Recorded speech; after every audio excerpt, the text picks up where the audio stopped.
Hi friends, అందరం కలిసి సింగారమ్మ తల్లి టెంపుల్కి వెళ్తున్నామండి. మా అమ్మమ్మ తీసుకెళ్తుంది. వచ్చేసాం టెంపుల్కి. లోపలికి వెళ్తున్నానండి. మా తాతయ్య వాళ్ళు మా అమ్మమ్మ గారు వాళ్ళ అమ్మ బయట కూర్చొని చూసారా, ఆవిడే. గుడి లోపలికి వెళ్ళాం, దర్శనం చేసుకున్నాం. అంతా బాగా జరిగింది. అమ్మవారు చూసారు కదా ఫోటో. బయట అంతా ప్రశాంతంగా ఉందండి.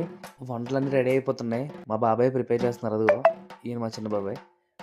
పొద్దున ఉప్మా పెట్టేశారు. తినేసాం, తప్పదు కదా మరి. ఆ ఫ్యామిలీ అంతా కూర్చొని చెక్క బత్తగానే పెట్టారు. మా పిన్ని, తమ్ముడు, మా చెల్లి వాళ్ళందరూ.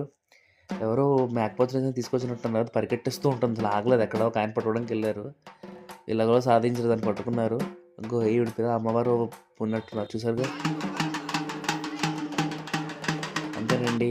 సరదాగా మేము చీకులు పెట్టుకున్నాం, నేను మా చెల్లి. నేనేమో చీకులు కాలుస్తున్నాను. మంట సరిగ్గా రావట్లేదు, మా చెల్లి ప్లేట్ తెగుతుంది. హ్యాపీగా తినేసాం చీకులు. అందరూ భోజనాలు కూడా చేస్తాం. ట్రిప్ అయితే కంప్లీట్ అయిపోయింది. బాగా ఎంజాయ్ చేస్తాం. Subscribe to my channel. Thank you for watching.